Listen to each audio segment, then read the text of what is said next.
This episode is brought to you by LifeLock.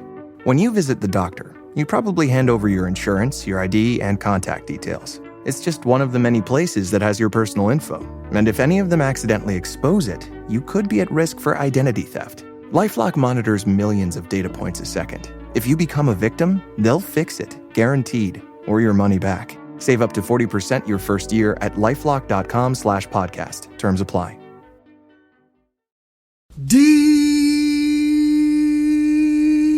Detroit Koolaid drinkers. What's going on, everybody? It's your host, Derek O'Cree, right here on the Detroit Koolaid Cast, serving up that delicious Honolulu blue flavored Kool-Aid. Say it 3 times fast. Drink it in, drink it in, drink it in, man. That goes amazingly well with double-sided cornbread. Cornbread! I'm coming at you solo on this show, but I'm fired up. I've got news and notes, I've got takes, opinions, hot topics, things to talk about. Football is right around the corner, and I don't have time to mess around, so I'm going to get right into it. And let's start out with the news and notes, but as you guys always do, you're loyal, diehard listeners. You're going to stay tuned no matter what. But if you're thinking about, oh, look, Ray, what do you know about the news? And no, like, stay tuned. I got things you're going to want to hear, stuff we got to talk about. But we got to say what's going on with the football team. Very disappointing news to start out the pod. It's actually terrible news, to be honest. That's terrible. The assassin, Ahmed Hassanian, he's out for the year with a pec injury. Like, this is a guy we don't come on the pod and pretend like he was a draft target. We knew this guy. Oh, make sure the Lions get that one guy from Egypt because they're never.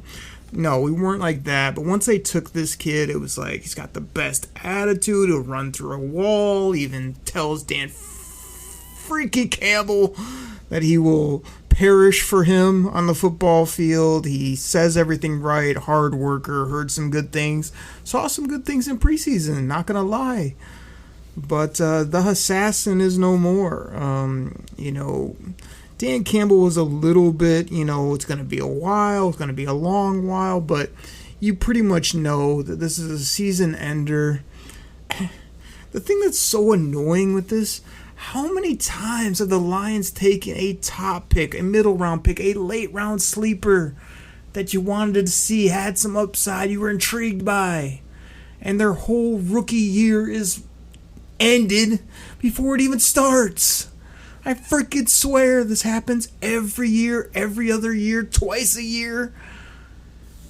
So ridiculous. Don't even get me started on the history of all the people that we've lost on a rookie season. Oh, wait till year 2. He'll come back better than ever. Hey, look, Ahmed put out a tweet. He went on Insta and said he's going to be stronger and he can't wait to... Yeah, okay. We hope so too, but nobody wants to wait another 365 plus to see our rookie that we thought was going to get after the quarterback a little bit. So that's anti-Kool-Aid. I mean, gosh, you almost just want to start up the sad music for the guy. I mean, it's a punch in the face, to be honest. And like I said, it's just straight up Charles, all day long. We hate it for the kid. We hate it for the player. That's terrible. When you heard it, you were just like, huh? But sure enough, man. Done for the year, pec injury. So that's the top news. The other news, you guys won't be surprised about this, but in case you haven't checked, the local drinking fountain that has H2O is out of order. Soon to be replaced, I believe. So H2O, my boy Hendon Hooker has shown me nothing. He's done nothing. A couple passes here or there. I mean, I hate to bail on the guy because I think he's a great kid. I think he has some talent. But the fact that you drafted the guy out of a crazy system like Tennessee ran and then you made him figure out your system, He never looks like he knows where to go. He never gets to launch it deep. He runs every time because he either doesn't know who's open, nobody's open, or O-line just gets him killed. And now he's going to be, cut loose, soon to be somebody else's backup or working at the bowling alley, one of the two. And don't give me these people, even like media personalities, let's call them that like are coming out going, I hope he plays well. We could get a third rounder. Maybe we'll get a high fourth round. What? If you got a conditional 6th or 7th to move on from Hendon Hooker, you'd probably consider that a win at this point. Me personally, if I want to give you a take, as bad as he's been, and as much as this is going to sound like a homer thing just because I've always liked the guy, I'd keep him.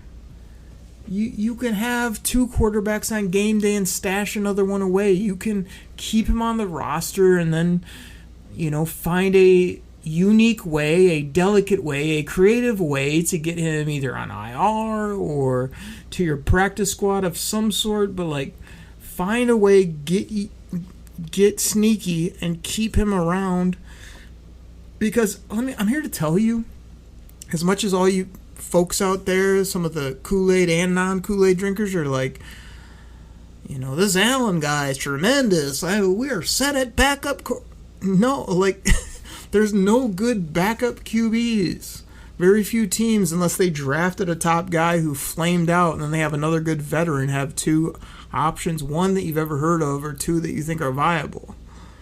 So H2O, as bad as he's looked, is still a talented guy, smart guy, good guy that I would keep as a clipboard holder, a Gatorade passer outer, and as a person that you can find a way to get off your roster, but not just straight up let him go, to have some other team scoop him up. Am I worried that he's going to get scooped up by somebody and go be very good? No. But do I think that we can do worse at QB2 or a QB3 or a practice squad type option, or a depth IR hurt still develop him type player? Yes, I think that you could do much worse than Hendon Hooker. So there's that. Running out of H2O, I'm a little bit thirsty, I must say.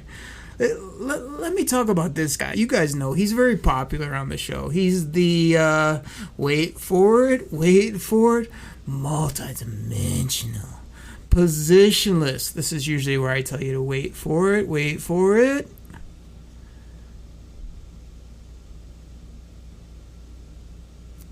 And then this is where I usually put in, a couple of our great sponsors.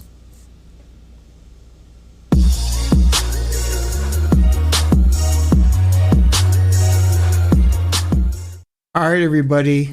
This goes out to my fantasy football fans out there. Now, you probably heard about Reality Sports Online, the most powerful fantasy sports platform where owners can build and manage their fantasy team like a real NFL general manager. But the question is, have you tried it? I mean, we're talking free agency, multi-year contracts, rookie drafts, multi-team trades. You can put franchise tags on guys. It's as close as you're going to get to being an NFL GM. But do you think it sounds complicated? It's not. I'm here to tell you it's the best thing about Reality Sports Online is it's just more fun than your normal fantasy league, but it doesn't take barely any more time. After all this, are you still not sure? I mean, come on now. You can test your general manager skills by going over to Reality Sports Online, call it RSO. Please go check out realitysportsonline.com right now.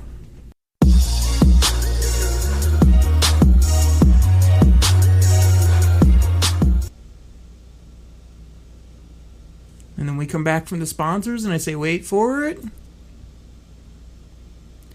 Elite Weapon. Jahmyr Gibbs. And yes, I could talk about his running style, how many great stats he's going to have, what a tremendous kid, what a great person, how fun he is, what a tremendous athlete. In case you didn't hear, he's elite. But what I'm here to talk about is that Jahmyr Gibbs is now paired up, sponsored by Jordan Brand. That's right, the goat of all goats. It's a dead heat for me between Michael Jeffrey Jordan and Tom Brady.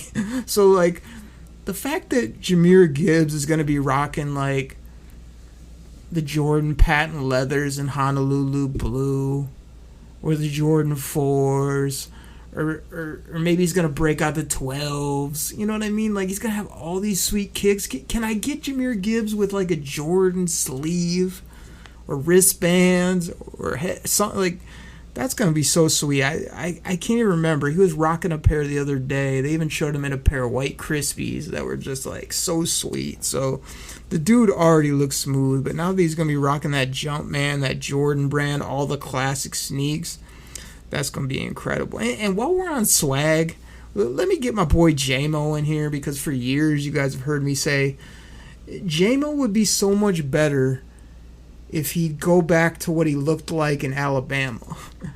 If he'd get the swaggy under the helmet visor, which he now rocks. If he'd wear a tinted visor on the helmet, which he now does. If he would rock like he's got some sweet kicks too. J-Mo's always doing like the all silver, unfortunately, the LeBrons, or, you know, all the other different types of cleats that he's broken out. But what's my main beef? Like, he continues to get better, the better swag, the better look, the more accessories that he has. But he will not give up the pajama sleeves. I don't understand. Is this I don't lift weights enough, so I don't want to show my smaller arms, so I wear these 4XL shirts that I cut off at the elbow, like Jared Goff it's skin tight. Jared Goff wears these, like, he pulls them up to the elbow, but these things look like they could go down to his kneecaps. They're so long, but they are at least like compression shirts that are skin tight. J-Mo rocks the old, you know, your grandma's muumuu that was a long sleeve that she decided to turn into short sleeve because it got too hot. I don't know what he's doing. If he would just cut the sleeves tight, white or black, you know, NBA arm sleeve with a tinted visor, he guaranteed like 1,200 and 8 to 10 touchdowns. But until you get rid of those sleeves, I don't know what to tell you. And my last news and notes, gimmickatry, shout-outs, hype, whatever you want to call it, is the one and only Kay Adams from Good Morning Football, now of Up and Adams on, what's she on, like FanDuel or Amazon, or I don't even know. She's been doing some good camp visits. She went and visited the Lions, talked to Brad, always open for business, Holmes, Amon-Ra, and the multi-dimensional positions, elite weapon, Jahmyr Gibbs, as well as Terrion Arnold. But this is why I'm bringing her up. A lot of you out there love Kay Adams because of her looks, her takes, her personality, her vibe, swag, social media, whatever you want to call it. Like, I retweeted one of her interview segments from Brad Always Up for Business Holmes. Of course, I had to tag it with that gimmick line. Drink it in, hashtag Koolaid, Detroit Koolaid Cast, hashtag podcast, hashtag all great. You know what we do. We got to get that out there. It's like the only way we promote the show. And the one and only Kay Adams, like, gave it a like. She likes the show. She's a fan of the show. She shares the show. She reps the show. Drink it in, Kay. Drink it in, man. Double-sided cornbread. Cornbread. Can't thank you enough for that. That was fun to see. Shouted it out to a couple of my buddies. Chops was fired up. So that was tremendous. So let me see here. Let me look at the clock. I'm a little over 10 minutes. Let me get into my first segment here, and then I'll fill up the back segment with all types of craziness like we always do. You know what we're going to talk about on this show. Trey Hendrickson to Detroit. Yes, I've talked about it before. Yes, I'm probably going to repeat myself. Yes, I still would like it to happen. Yes, I still don't think it'll happen. But my boy Wagner, he usually tweets me, hits me up on the text machine, hits me on the DMs, shouts me out, calls me up, whatever he does every once in a while. He usually has some rando take, or I love the show, or you should have said this, or played this gimmick. He got at me, and he's frustrated with what he calls the Brad Holmes bargain bin. He doesn't think that Brad Always O for Business Holmes visits this place enough. Want you to pay one? He thinks that Brad Holmes, when he hears players say they want to go to this place, Want you to pay one? thanks, Benny, that he says, no thanks. And he turns to the clearance rack, you know, that bin in the middle of the aisle that's got all the DVDs from 2016, buy one, get 5 free. That's where he's like getting players. That's where he's obtaining talent. And it's almost hard to argue with him, except that Mr. Holmes has stacked this roster with draft pick after draft pick after draft pick after all-pro after Pro Bowler after stud after elite football players. So it's like, you have to acknowledge that. If I went through his free agency resume, it's not very good, but it hasn't had to be because he has so many stud rookie, second, third year guys. I will acknowledge, though, he's very cool with, like, we'll strike when necessary, we're open to anything, you never know. I used to be with the Rams, but we're building it. He's all over the map with what he says and what he does at times. But what he's really shown us is that he's going to pay his guys buco bucks. He hasn't got any, like, deals. He's paid everybody at the top of the market, which all of them basically deserved it. I mean, Kerbo, you're my guy, but I wish he could have worked out a little bit better deal where you stayed here and you got your payday, but it wasn't like, you know, 3x what the next best safety was making or whatever the crazy numbers were. So as I circle back to Trey Hendrickson, like, is this even on their radar? I don't even know, because he's been so frugal, so cautious, so I gotta worry about my vacation 4 years from now, so I can't spend any money until it gets to that point. Brad Always O for Business Holmes, to me it comes down to cost, the player, the fit, short-term versus long-term, all that type of stuff. So when I'm looking at that with Trey Hendrickson, the cost, it's been reported that he's already agreed with Cincinnati on the dollars, the years. It's just the guaranteed money. So if that's the case, figure out what that is, which they might already know, and decide first if you're even willing to do that.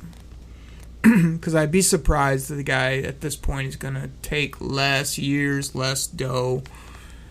And could you up the guarantees? That's first and foremost when it comes to the money. Because dude wants to go to pay window.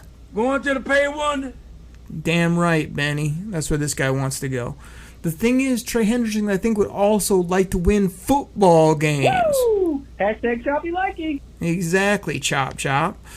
He wants to win. So could you get Trey Hendrickson for 1 year, bump up what he's making this year, give him the guaranteed amount he wants, and say, hey, man, next year, if you're not happy here and you want to go test the free agent market, we're good with it.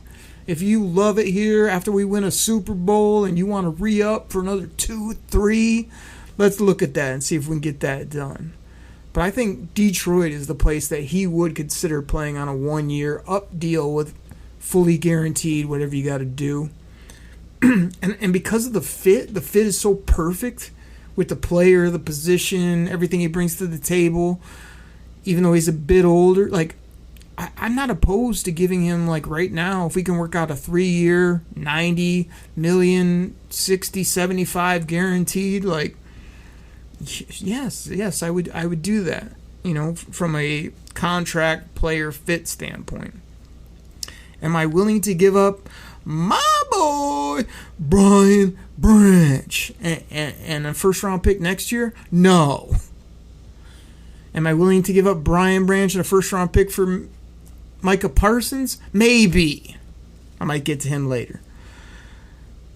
But Trey Hendrickson, no, I would not give up Brian Branch and a first. If I'm weighing the two players, I'd rather have Brian Branch now and long term than an aging Trey Hendrickson. Yes, I know edge rushers are more important than safeties, but BB is a safety, a slot corner, a blitzer, a nickel, a linebacker at times, a physical force, a great dude. So I'm keeping BB regardless. For Trey Hendrickson, that is. I think the short term versus the long term is the hard part. Like, he instantly makes you the NFC as a conference leader to go to the Super Bowl. Whether you do 1 year, 3-year deal, give up a couple of your pieces, whatever. Him and Hutch, plus the defense, plus our offense, were automatically basically the favorites to face whoever. Bills, Ravens, whoever you want to put in the Super Bowl from the AFC. If you don't do something, though, like your long term, to be honest, is very bright, because if you don't make moves like this, where you give up stud player, first round pick, roll the dice that you're going to get it done in the next 2-3 years, I don't see why he doesn't just keep redoing contracts. My co-host at Chops in the D, you can find him on Twitter, says that Jared Goff's going to give back money for probably the first time in his life in the next few years, and redo his deal and do the Matty Statty where he gives back money but he doesn't because he gets more now and less late. You know how that works, all the ridiculous they do with the contracts. So if he does that, Penne does that, Kerbo, yes, like, I'm not even worried necessarily about how we can pay for Trey Hendrickson, because we could, especially if those vets want him here and do the right thing. But if you don't get a player like him, you don't give up your draft picks, you keep drafting well, you sign your own, that's a ultimate, plan and approach to win forever. Just keep letting Brad Holmes do what he does in the draft. Have him uptick his free agent spending a tad. Instead of going to the bargain bin, go to the sale rack, go to the, every once in a while, dip into the premier retail price free agents, and just keep this thing rolling year after year after year. Find your next quarterback, keep it rolling. You know what I mean? Like, that's very doable. So to me, to sum this up and get to my break and come back and talk about more players and kind of this whole now versus late, like, I want Trey Hendrickson, but I want him based on, I think we can pay him what he wants, 1 year, 2, 3 years, whatever. I'm not willing to give up a player the caliber of Brian Branch, but I'm open to other options that aren't corner piece, stud, all pro, everything's for us. I think he would be so fun, and then I wouldn't have to hear about how Marcus Davenport is so great and he's going to do this and do that. It's like, hey, you're my DE3 now. 4, preferably. Like, that would be tremendous. Or move him to Cincy. That would be even better. But Trey Hendrickson's a stud. The fit is perfect. The position is perfect. We could pay him. I just don't want to part with a stud. I heard other people talking about Jack Campbell and a first. People talking about they wouldn't even blink about giving up BB or Jack Campbell, Revord, Captain Jack, and a first. Like, that's too much for me, man. That's too good of young talent.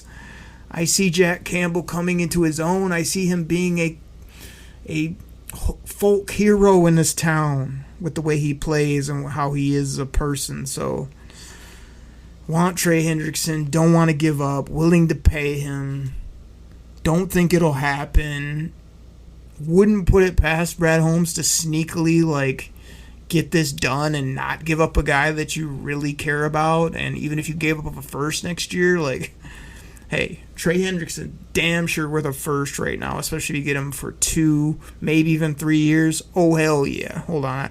I need stone cold for that one. Where is it? Where is it? Hold on. Give me a hell yeah. Oh, hell yeah. I mean, if we get Trey Hendrickson, we're winning the Super Bowl, and that's the bottom line, because I said so. And that's the bottom line, because Stone Cold said so.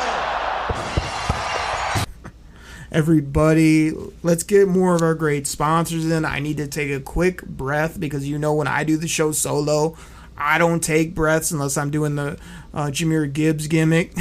I just talk, takes, opinions, gimmickry. When I get a few breaths, I'm coming back to talk about more people. Will they add? Will they not? Why not? Maybe. We'll see. TBD. Everybody, I'll be right back. Kool-Aid drinking for back. Thank you so much for checking out the show, repping the show, sharing the show, retweeting the show, liking the show, just like Kay Adams. And most of all, drinking that delicious Detroit Kool-Aid. You know how we do. Drink it in, man. Drink it in, man. Drink it in, man. Cornbread! So I got in a lot of what I wanted to get in the first segment, so I'm going to keep this back half a little bit shorter. I want to give a few shouts just to Go Blue Lexi out there in the Twitterverse for just crushing fools that wanted to tell, everybody and their brother how Michigan was going to get the hammer laid down, and we're going to do this, you're going to get this punishment, you're going to do that, and then that doesn't happen, and oh, by the way, we get the number 1 running back in the 2026 class moving forward. Bryce Underwood's the truth. I mean, just hit the music.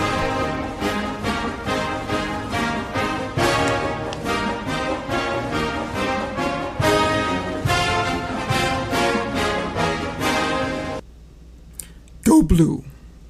Almost lost my voice there.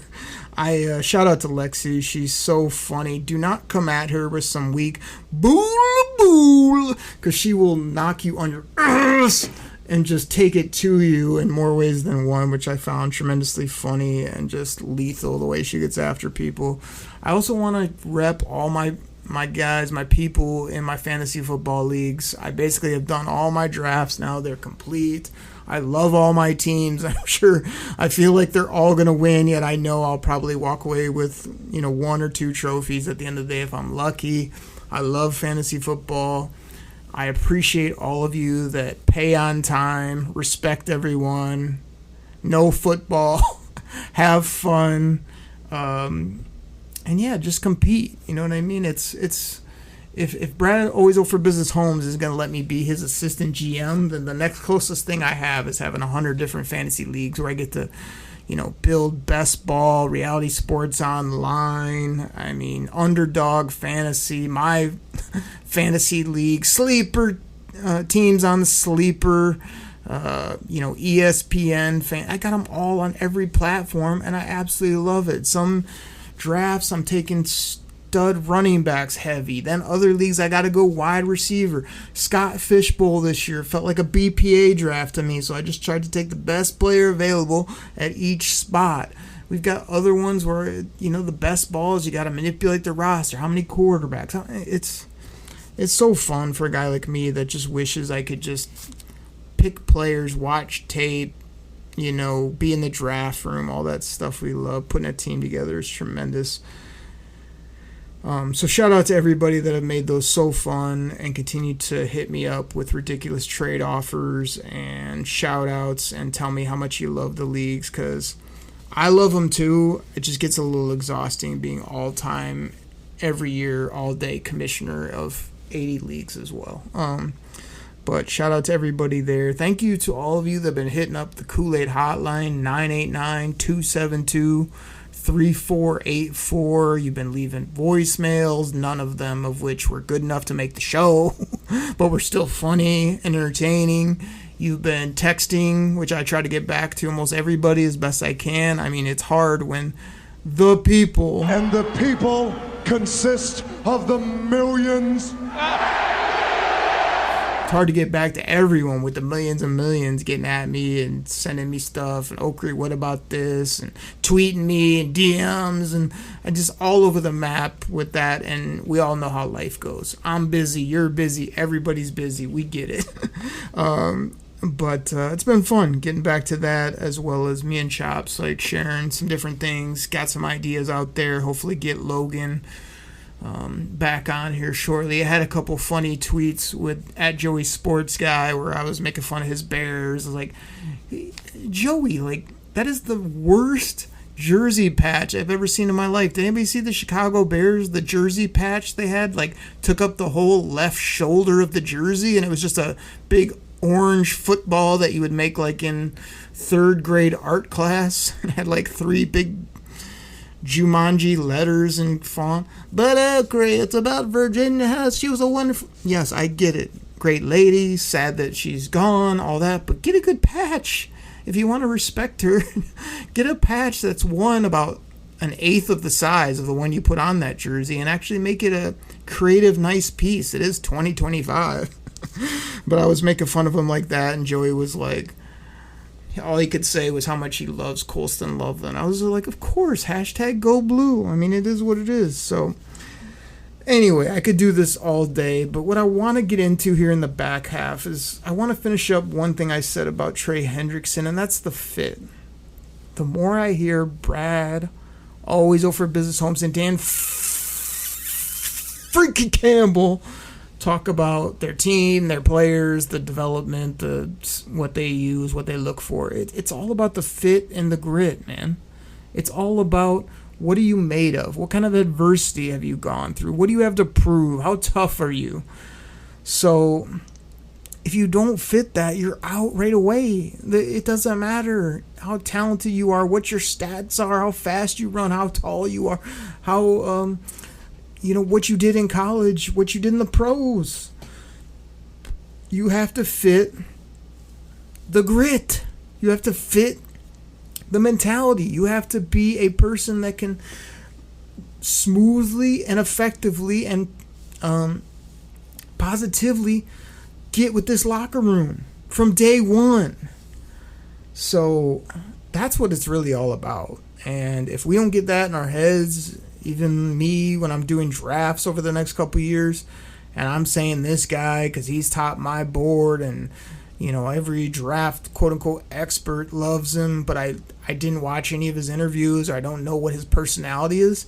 If it doesn't fit what Detroit does or what our leadership wants, they're not going to take them. So that's why I'm a proponent of Trey Hendrickson. I feel like he is the exact type of person, big and physical, smart, professional, just a perfect type of player with everything this leadership looks for, both young, vets, everything. That's why he's still on my TBD, if you ask me, but we'll see. I know he'd play well, but I don't know if they will make an offer or be aggressive to get him. Now, this next guy I'm going to talk about, I've talked about before, I don't know. Part of me is like, Oakley, why are you talking about him? Because I don't know that he fits the grit. I don't know that he has the mentality. But I know he's talented. I know he's young. I know he makes plays. Micah Parsons.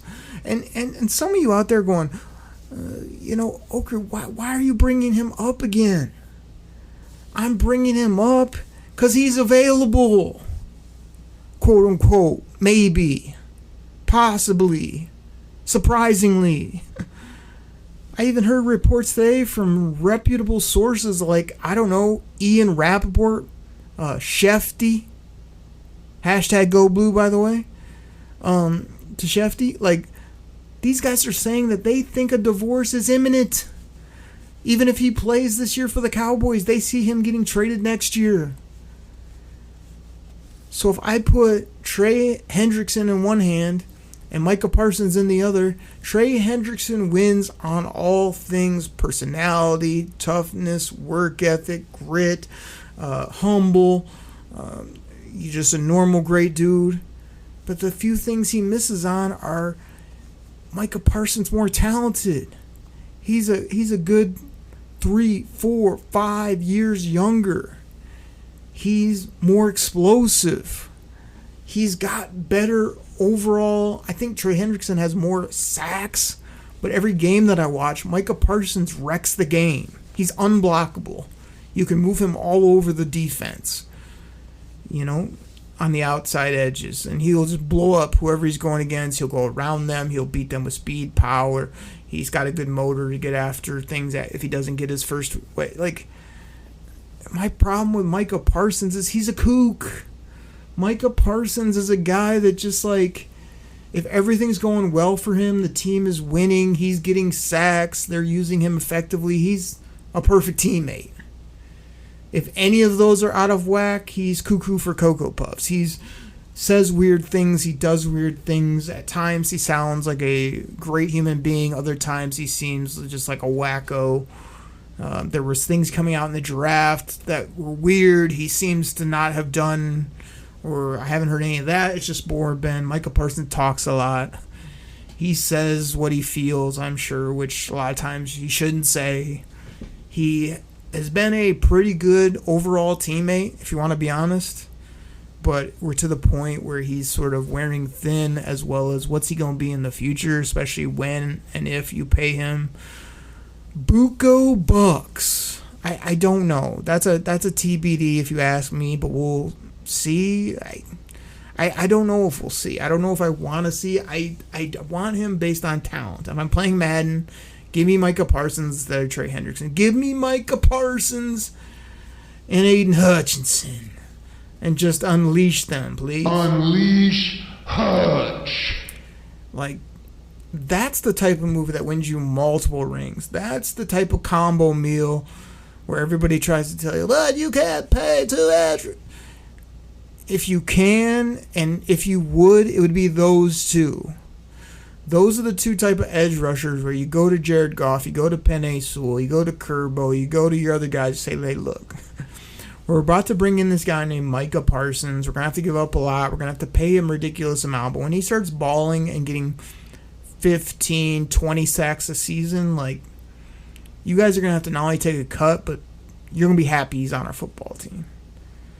So I'm just torn because I love Micah Parsons, the NFL player that I've seen on the field. I don't love him off the field in some ways.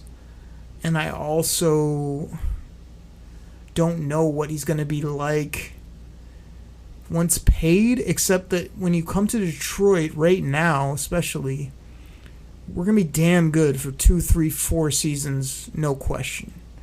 So I don't see any issues with I'm the only one on the defense, or we can't win, or I haven't got my money, because he'd be paid, the team would be winning. He'd still have to bow and kiss the ring for Hutchinson, know his place as the 1A to number 97. Unleash Hutch. Dan Campbell, I'm just curious. Dan freaking Campbell, are you ready to unleash Hutch or what? Unleash Hutch. I'm ready to unleash Hutch. Exactly.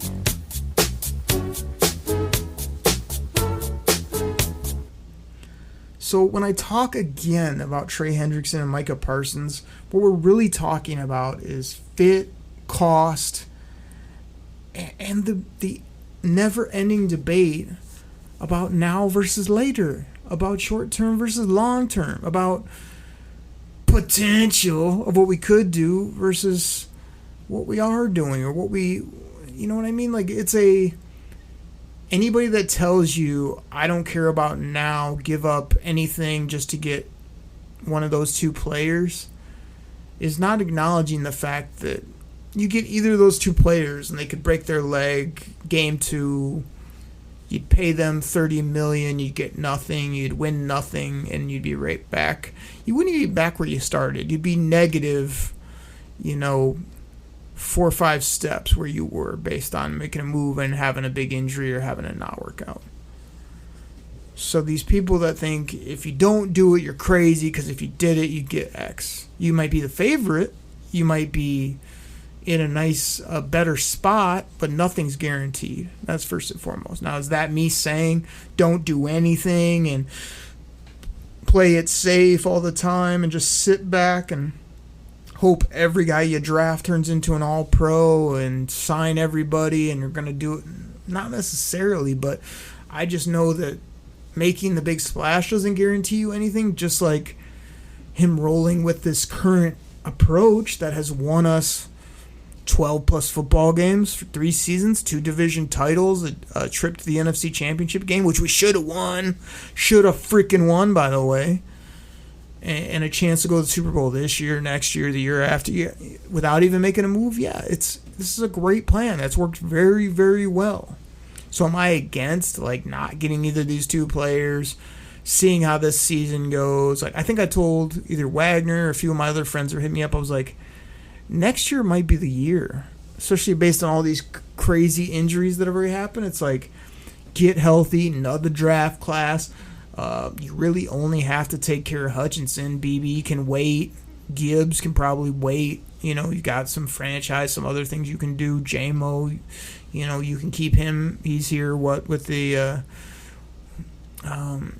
5th year you can do some things with the roster. So there's no reason this team couldn't be back next year with a full draft class, with another free agency, with a decent amount of dough, with some restructures.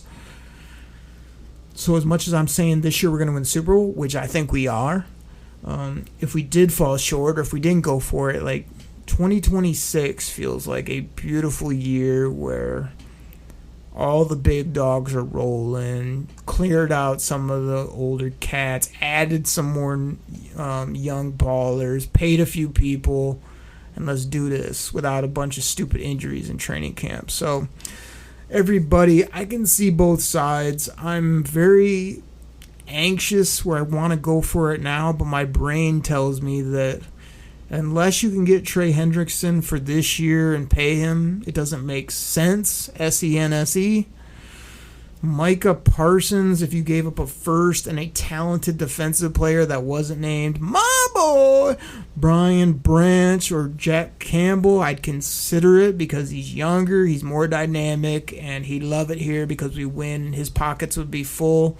And I think he's talented enough, if he can fit in the locker room, that he'd be an absolute baller in Detroit. So everybody went solo, tried to rep the pod, served up some Kool-Aid. Drink it in, man. Looked in the oven and saw some buttery, delicious cornbread. Actually saw 2 pans worth. Cornbread. Tried to serve it up for you today. Talked about some news and notes. Talked about Trey Hendrickson. Talked about Micah Parsons.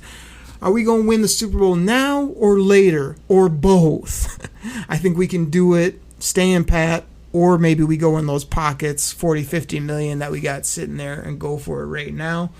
I'm good with whatever Brad, always for business, and Dan freaking Campbell want to do, everybody. That's what I got. And I'll catch you next time right here on the Detroit Koolaid Cast. Take care, everybody. I'm out.